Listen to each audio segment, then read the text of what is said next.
The silver ships descended from the clouds over Seoul on a crisp autumn morning. They moved with impossible grace, defying everything humans understood about physics. People pointed skyward, cell phones recording as the vessels hovered above Namsan Tower, their hulls gleaming in the sunlight. Director Kim stood on the observation platform, heart pounding in his chest. After decades leading Korea's space agency, he never imagined first contact would happen during his lifetime. Certainly not in his own city. "They're scanning us," whispered his aide, checking readings on a tablet. Kim straightened his tie. "Then let's make a good impression." The alien delegation emerged from their craft via shimmering light, 5 beings of varied anatomies. Their apparent leader stood taller than the others, with iridescent skin and 4 arms. A translator device floated between them. "We represent the Galactic Council," the device announced in perfect Korean. "We have observed your world for some time. Your recent technological leaps have concerned us." The news spread worldwide within hours. Aliens existed. They had a government, and they had come to Earth. For 2 weeks, representatives from Earth's nations gathered in Seoul. At the center of it all was Director Kim, chosen as humanity's lead diplomat due to his calm demeanor and scientific background. The council representatives explained the structure of galactic civilization, hundreds of species living under shared laws and trade agreements. But something felt wrong. The aliens were polite but distant. They avoided certain questions. They spoke of evaluation and categorization. "They're judging us," Kim told his team late one night. But for what purpose? On the 15th day, the council delegation requested a formal hearing. World leaders gathered in a hastily prepared assembly hall. Elder Tero, the 4-armed alien, stood before them. "We have completed our assessment," the translation device announced. "Your species has achieved space travel and digital communication networks remarkably quickly. Your population grows rapidly. Your consumption of resources is concerning." Kim felt a chill run through him. "However, what troubles the council most is your unprecedented curiosity. Your tendency to question, to probe, to disassemble and reconstruct. Throughout the galaxy, such traits typically moderate with technological advancement. Yours have intensified." Murmurs spread through the assembly. "Their technology surpasses ours by centuries," Elder Tiro continued. "Yet their curiosity is boundless. Uncontrolled, they represent a destabilizing force to galactic harmony." Kim stepped forward. "We seek only peaceful exchange of knowledge. Humanity has overcome many of its violent tendencies. You misunderstand," interrupted Tiro. "It is not violence that concerns us, but unpredictability. Species who advance technologically while maintaining such mental flexibility have historically disrupted established orders." The assembly erupted in protests. Kim tried to regain control, but Elder Tero raised all 4 arms. "The council has voted. The exile edict is enacted. Humanity will remain confined to its solar system until deemed suitable for integration." Shock silenced the room. "A containment field will be established at the edge of your system. Attempts to breach it will be met with defensive measures. You can't imprison an entire species." Kim shouted, abandoning diplomacy. "We can. We have. The decision is final." Within days, council ships positioned themselves at the edge of the solar system. Earth's governments argued about how to respond, but their weapons were centuries behind alien technology. There was nothing they could do but watch. Captain Park of the Earth Defense Force commanded the scout ship Dauntless, ordered to observe the barrier installation from a safe distance. His vessel hovered near Saturn, telescopes trained on the activity beyond Neptune. "Magnify Sector 4, he ordered his crew. The screen showed alien ships emitting strange energy patterns into space. "What are they doing?" asked his navigation officer. "Creating our prison walls," Park replied bitterly. For 3 days, they watched the alien vessels work. Strange energies distorted the space where our solar system met interstellar space. On the final day, the pattern completed, a shimmering, barely visible shell surrounding the entire system. The aliens departed without further communication, leaving humanity trapped. "We cannot accept this prison," Park whispered, watching the shimmer of the interdiction field form. He took one last scan before ordering his ship to return to Earth. Back on Earth, panic gave way to resignation, then determination. United by common purpose, nations pooled resources for research. If humans couldn't fight their way out, perhaps they could think their way out. Dr. Lee had been a quantum physicist before first contact. Now she led a team studying the barrier's properties. They sent probes toward the edge of the solar system, most destroyed upon contact with the field. The few that returned provided valuable data. 3 years after exile began, Lee called an emergency meeting with world leaders. "The barrier isn't what we thought," she explained, displaying complex equations on the screen behind her. "It doesn't block physical objects. It blocks specific energy patterns." "Meaning what?" Director Kim asked. Though retired from diplomacy, he served as advisor to the unified research effort. "Meaning it's designed to detect and disrupt our current propulsion systems. The aliens built it to stop what they know we can build." Captain Park, now Admiral Park, leaned forward. "You're saying there might be propulsion systems the barrier won't stop?" Lee nodded. "Systems the Council doesn't know about or hasn't encountered. The barrier has a flaw. It only blocks known propulsion methods." Hope flickered in the room. "Can we create such a system?" asked Kim. Lee hesitated.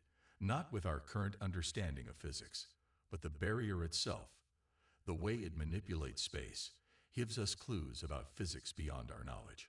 "How long?" Park asked. "Years. Decades, maybe. But it's possible." That night, Admiral Park stood on his balcony looking at the stars. Somewhere beyond them, an arrogant council thought they had contained humanity's troublesome curiosity. They didn't realize they had focused it.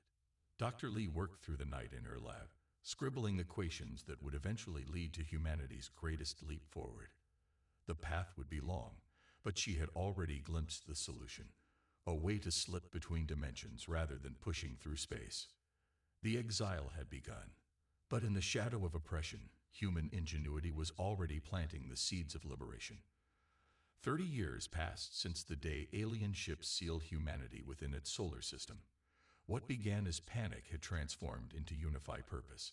The nations of Earth, once divided by borders and ideologies, had merged their governments into the Solar Confederation. The old International Space Station had been replaced by Harmony Station, a massive orbital habitat housing 10,000 people. It served as the headquarters for humanity's greatest scientific minds, all working toward one goal: freedom. In the main laboratory, Dr. Song adjusted her glasses as she examined the device on the testing platform. It looked deceptively simple, a silver sphere the size of a basketball, covered in geometric patterns that seemed to shift when viewed from different angles. 30 years of work, she murmured, all focused into this. The laboratory door slid open. Admiral Park entered, his once black hair now completely gray. At 75, he remained the symbolic leader of humanity's resistance against the Exile Edict.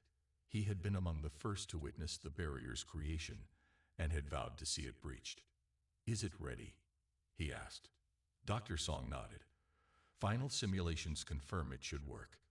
The dimensional slip drive creates a temporary pocket between realities.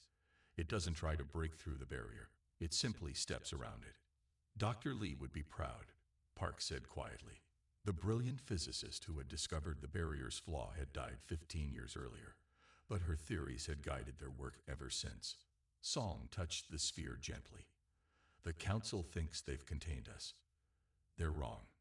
The next day, officials from across the Solar Confederation gathered in a Harmony Station observation deck.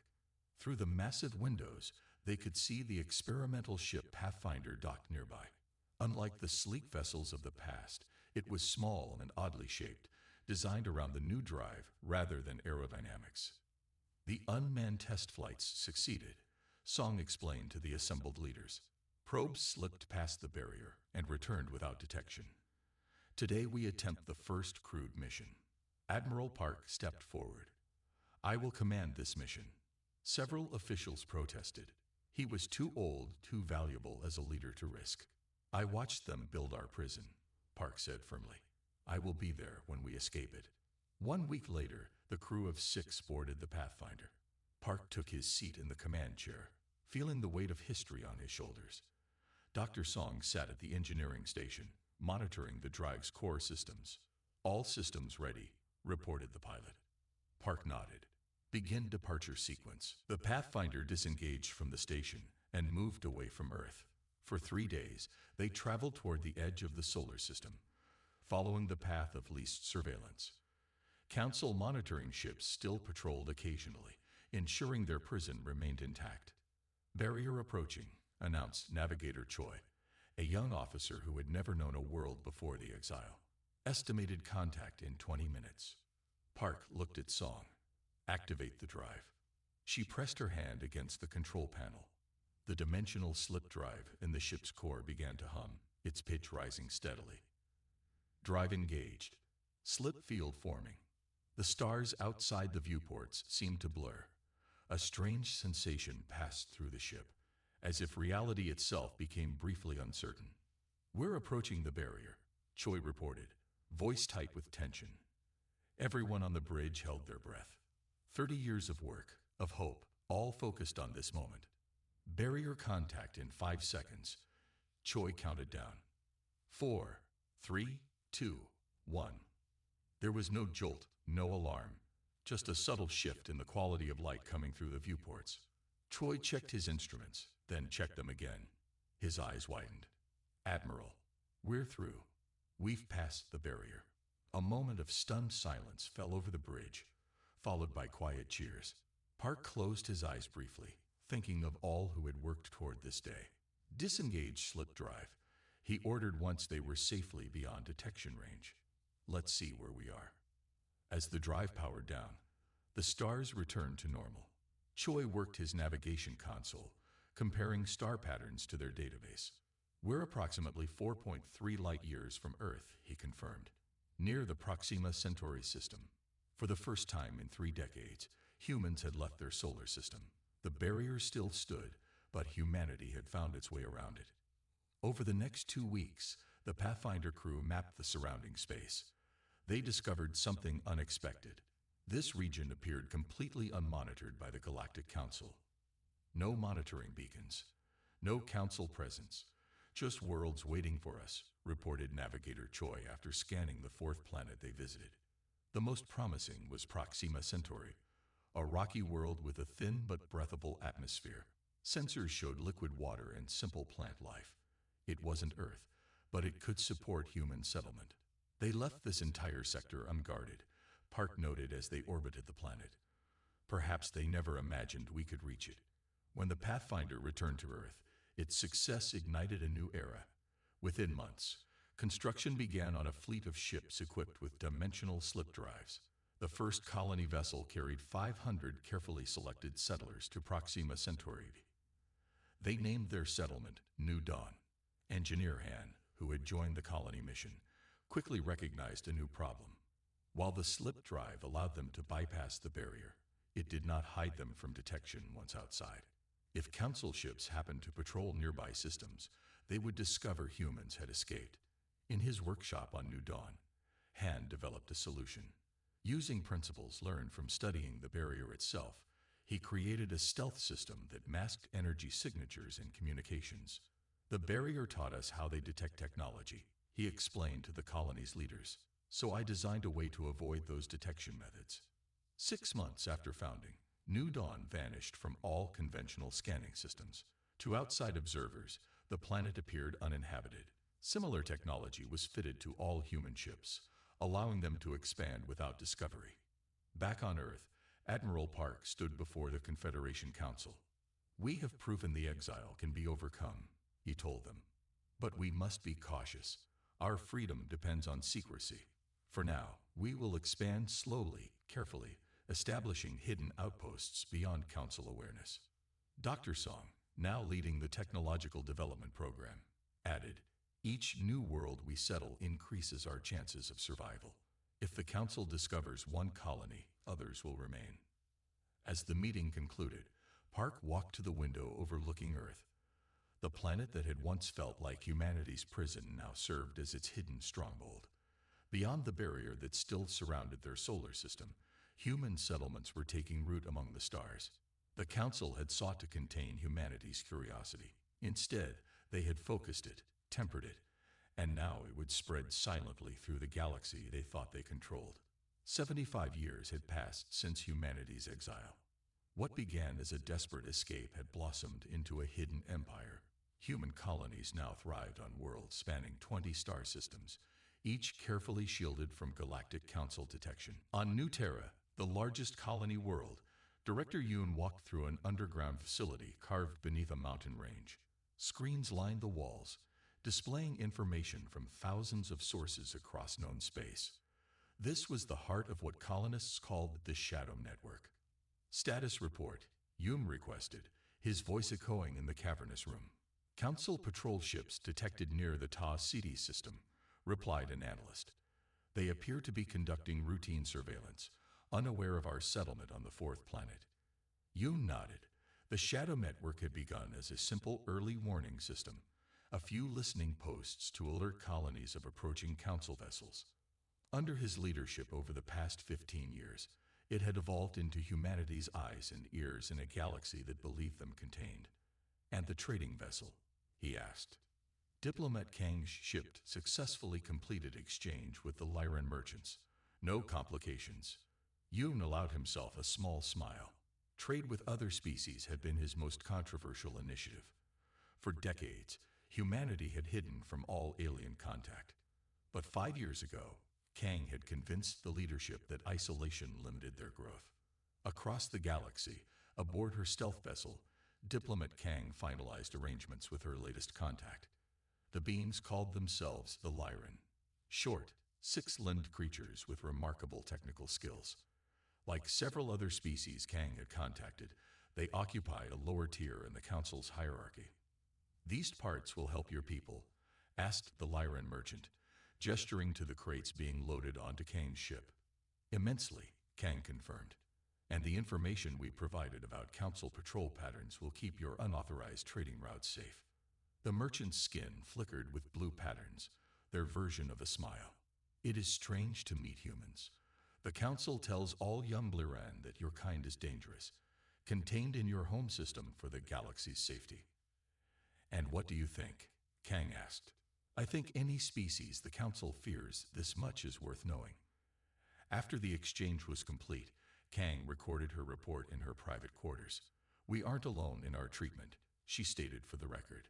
"The Galactic Council maintains power by keeping numerous species divided and controlled. The Lyran, the Vesh, the Norami, all subjected to restrictions and surveillance, all potential allies." Back on New Terra, Yoon reviewed Kang's transmission. Her network of contacts had grown to include 7 non-Council species. Each trade strengthened human colonies with new resources and technologies, while weakening Council authority in subtle ways. Meanwhile, on a distant world orbiting Epsilon Eridani, archaeologist Moon stood in awe before a massive structure. His expedition had been searching this planet for resources. Instead, they found ruins unlike anything in human or Council records. The structure rose nearly a kilometer high, made from a material that seemed to absorb light rather than reflect it. Symbols covered its surface in patterns that shifted when observed too long. "How old is it?" asked his assistant, voice hushed. Moon checked his scanner. "Dating suggests at least 3 million years, long before the Council formed." After 2 months studying the ruins, Moon's team made a breakthrough. Deep within the structure, they discovered sealed chambers containing objects that defied conventional understanding. Devices that manipulated gravity, materials that changed properties based on thought, and data storage systems of impossible density. These weren't built by any known species, Moon told the Alliance Council weeks later, displaying holographic images of the finds. "The technology operates on principles the Council hasn't discovered. With this knowledge, we can surpass those who exiled us." The discovery transformed humanity's approach to its hidden expansion. Research teams descended on the ruins, working to understand technologies that even the Council's oldest members hadn't mastered. On Earth, meanwhile, the original human homeworld maintained its appearance of confinement. Council monitoring ships still patrolled the barrier occasionally, never suspecting that the seemingly resigned species had not only escaped, but was flourishing beyond their reach. Within the solar system, humanity publicly called its government the Solar Confederation. But as colonies expanded, a new name emerged for their hidden civilization: the Terran Alliance. The most significant development came 3 years after Moon's discovery. Scientists combined principles from the ancient ruins with humanity's dimensional slip technology, creating quantum entanglement communicators. Unlike conventional transmissions that could be detected or intercepted, these devices linked particles across any distance, allowing instant communication that bypassed Council monitoring entirely. In his office on New Terra, Director Yoon activated the first network-wide communication. On 20 worlds simultaneously, leaders received his message without a single detectable transmission crossing space. "Today marks our true independence," Yoon announced. "With this technology, our worlds are united as never before." The Council sought to isolate us. Instead, they forced us to evolve. The Shadow Network expanded its operations dramatically. Without fear of detection, operatives infiltrated Council space stations and outposts, gathering intelligence directly from the heart of their oppressors' civilization. They discovered disturbing truths. The Council wasn't merely concerned about human unpredictability. They feared it. Ancient texts referred to cycle breakers who would eventually disrupt the established order. Many Council elders believed humans matched this description. On a Council border outpost, a Shadow Network operative disguised as a maintenance worker planted a quantum communicator in an air duct. For the first time, humans could listen to Council deliberations in real time. Containment of Sol system remains effective, a Council security director reported during one session. Human activity appears limited to their home system, though they've established habitats on several of their planets and moons. "Continue regular monitoring," ordered a senior Council member. The prediction texts are clear about the danger they represent. The operative transmitted everything back to Director Yoon, who shared it with the Alliance leadership. "They're watching an empty cage," noted one colonial leader, "while we build our strength beyond their vision." By the 75th anniversary of the exile, humanity had transformed from prisoners to shadow players on the galactic stage. Their technology now rivaled or surpassed much of what the Council possessed. Their network of allied species grew steadily, and the discoveries from the ancient ruins promised even greater advancements. In a ceremony marking the anniversary, the leaders of all 20 colony worlds gathered physically for the first time, secure in their hidden meeting place on New Terra. "Our ancestors looked up at stars they were forbidden to reach," Yoon told the assembly. "Now our children are born under those same stars, free in ways the Council never imagined possible." The Terran Alliance raised a united flag, Earth and its solar system at the center, surrounded by 20 stars representing their hidden worlds. What began as exile had forged a civilization unlike any the galaxy had seen before, and still, the Council remained unaware of the power growing in their shadow. 150 years after humanity's exile, the Terran Alliance had grown beyond anyone's wildest dreams. What began with a single colony now encompassed over 100 worlds spread across a vast region of space. Each planet developed its own culture while maintaining the secrecy that protected them all. The original Earth remained under Council observation, its people maintaining the illusion of a civilization contained within one solar system. Behind this facade, quantum tunnels allowed constant travel between Earth and the hidden empire beyond.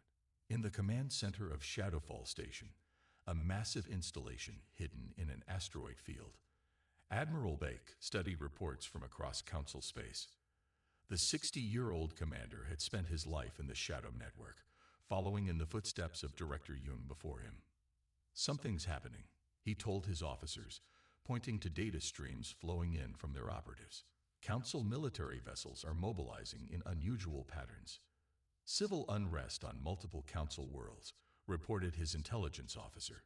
"Several member species have publicly denounced the Council leadership." For decades, the Shadow Network had documented growing tensions within the Galactic Council. The ruling species maintained strict control over technologies and resources, keeping lesser species dependent. Now that system appeared to be breaking down. "The Lyran and Arami have formed an open alliance against Council authority," another officer announced. "They're calling themselves the Free Stars Coalition." Bach's communication device chimed. It was a priority message from Earth Prime, the hidden capital of the Terran Alliance. The High Council requested his immediate presence. 24 hours later, Bach stood before the leaders of humanity's secret empire.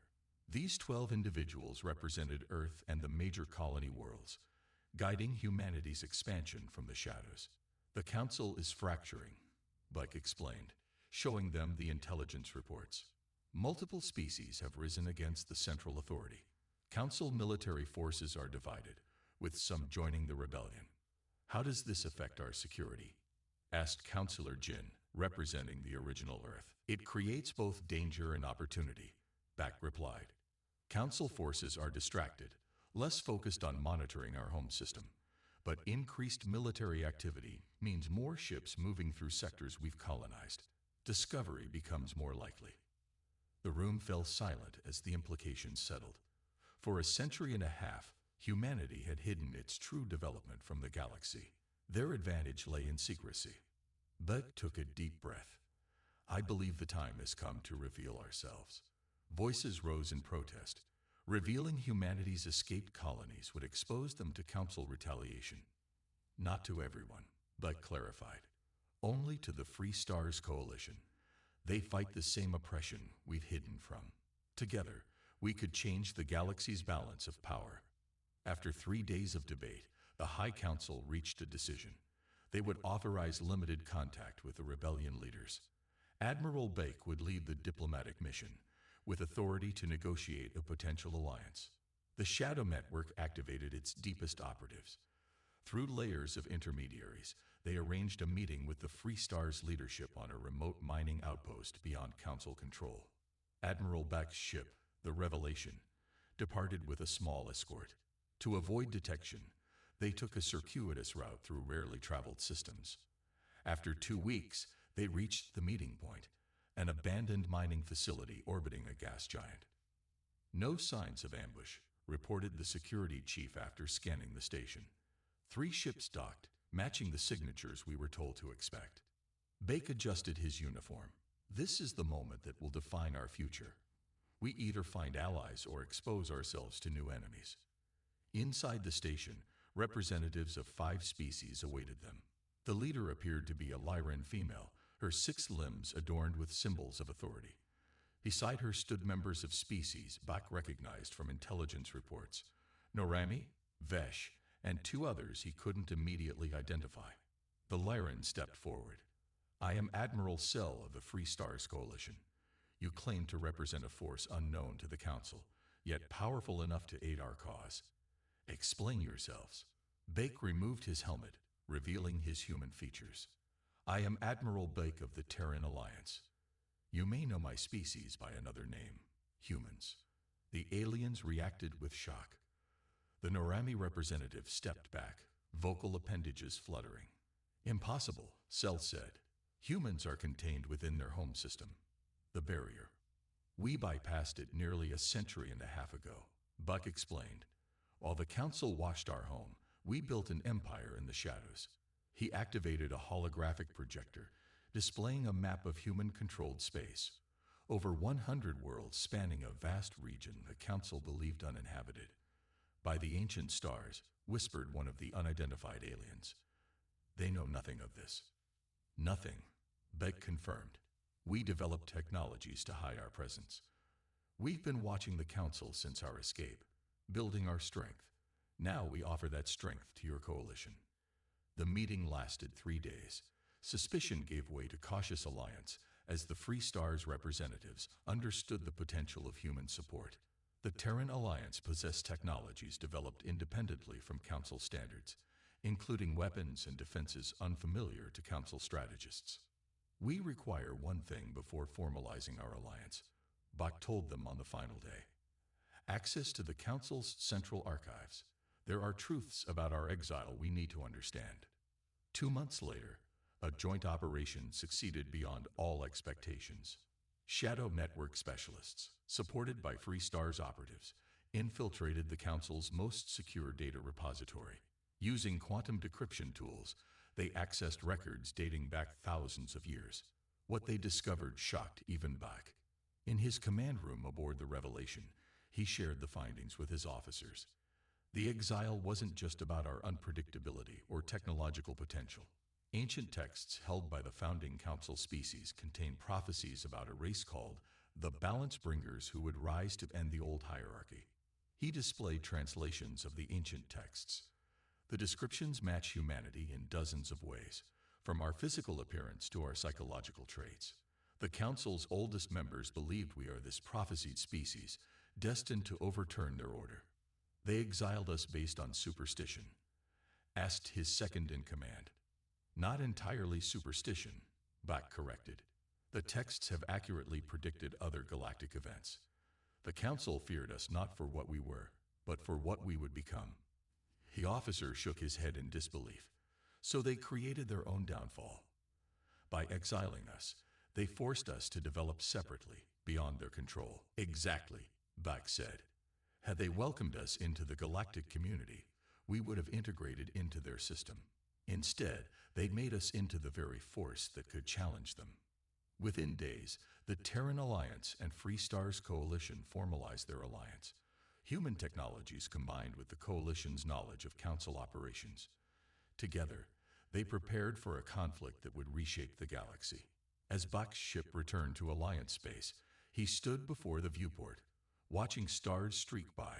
Somewhere out there, the Council continued to monitor Earth's solar system, unaware that their ancient prophecy was about to be fulfilled by their own actions. The Balance Bringers were coming, and the old order would soon fall. The Arcturus star burned bright against the darkness as two massive fleets faced each other across the empty void. On one side, the Galactic Council had assembled nearly 1,000 warships, the largest armada in their history. On the other, the combined forces of the Terran Alliance and Free Stars Coalition waited in perfect formation. Grand Admiral Jin stood on the bridge of the flagship Vindication, her eyes steady as she surveyed the tactical display. At 48, she represented the fifth generation born since humanity's exile. Her great-grandfather had been among the first colonists to leave Earth's solar system. Enemy forces holding position at 1 million kilometers, reported her tactical officer. They're broadcasting demands for our surrender. Jin smiled slightly. Open a channel. The main screen activated, showing a council elder, one of the ancient Privex species that had ruled the galaxy for millennia. His translucent skin pulsed with anger. This rebellion ends today, the elder declared. Your species were each assigned your proper place in the galactic order. Return to them, and mercy may be possible. Jin stepped forward. The time for your order has passed. For too long, you've divided the galaxy into rulers and servants. Today, that system ends. You cannot hope to defeat us. The elder warned. Our technology is known to us. Jin interrupted. While you watched Earth's cage, humanity built something new beyond your sight. We offer one chance.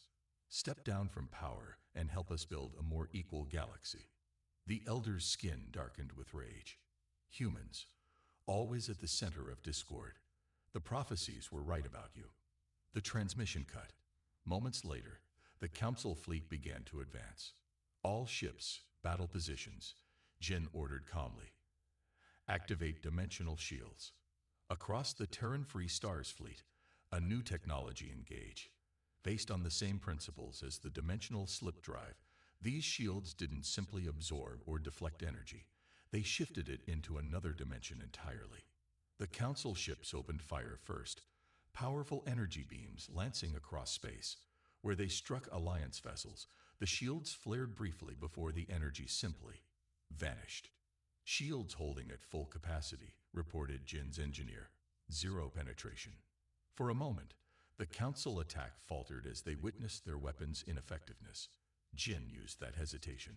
All ships, Phase 1 engagement, she commanded.